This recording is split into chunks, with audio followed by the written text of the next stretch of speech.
السلام علیکم ورحمۃ اللہ وبرکاتہ. نحمده ونصلي على رسوله الكريم اما بعد. قال الله تعالى في القرآن المجيد والفرقان الحميد وأنتم الأعلون إن كنتم مؤمنين. صدق الله العظيم. جب گلستاں کو خون کی ضرورت پڑی، جب گلستاں کو خون کی ضرورت پڑی، سب سے پہلے ہماری ہی گردن کٹی. پھر بھی کہتے ہیں ہم سے یہ اہل چمن، پھر بھی کہتے ہیں ہم سے یہ اہل چمن، یہ چمن ہے ہمارا تمہارا نہیں. آج کی اس مبارک اور پروقار مجلس میں میری تقریر کا عنوان ہے یوم جمہوریہ اور اس کا پس منظر.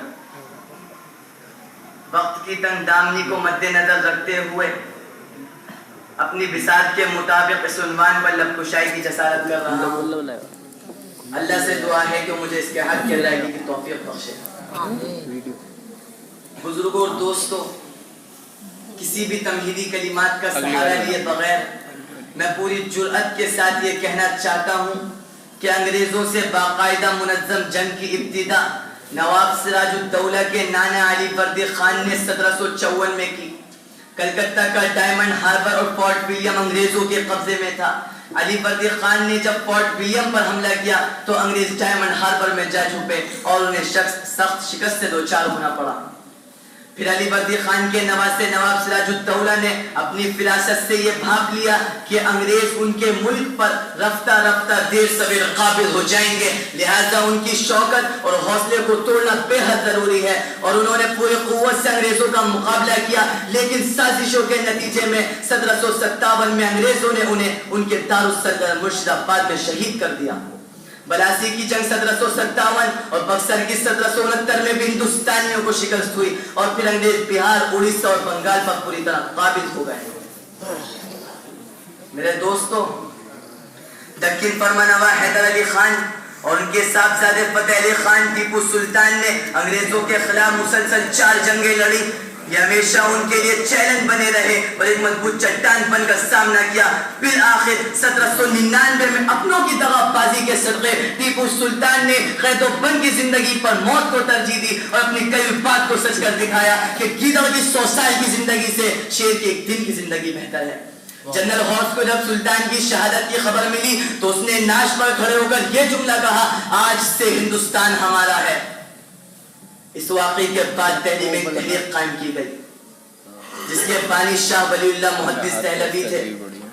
اس تحریک کو ان کے صاحبزادے شاہ عبدالعزیز محدث دہلوی نے آگے بڑھایا اور 1803 میں انگریزوں کے خلاف جہاد کا فتویٰ دے دیا. سید احمد شہید کو لبریشن موومنٹ کا قائد مقرر کیا اور 1831 میں سید احمد شہید اور شاہ اسماعیل شہید نے اپنے رفقا سمیت جام شہادت نوش کیا. یہ ولی اللہ کی تحریک اپنی پوری آب و تاب کے ساتھ رواں دواں تھی کہ سن 1847 میں اس کی باغ ڈور علماء دیوبند اپنے ہاتھ میں لے لی. شاملی کا میدان سجا، حاجی امداد اللہ مہاجر مکی امیر مقرر ہوئے. حضرت مولانا رشید احمد گنگوہی، حضرت مولانا قاسم نانوتوی اور حضرت مولانا منیر نانوتوی کو قائد مقرر کیا. ہزاروں کی تعداد میں علماء نے شرکت کی اور عوام و خواص نے اسلام کے نام پر اپنی جانوں کا نذرانہ پیش کیا. پھر بھی یہ جنگ مکمل طور پر فتح نہ ہو سکی، البتہ فتح کا شاخسانہ ضرور ثابت ہوئی.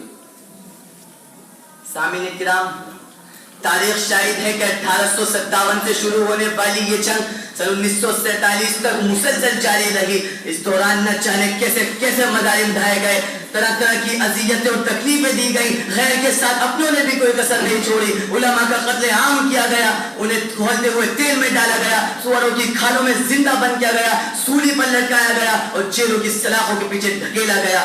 بالآخر ان تمام قربانیوں اور طویل جد و جہد کے بعد 15 اگست 1947 کو ہندوستان انگریزوں کے خوخار چنگل سے آزاد ہوا. 29 اگست 1947 کو 7 رکنی کمیٹی تشکیل دی گئی.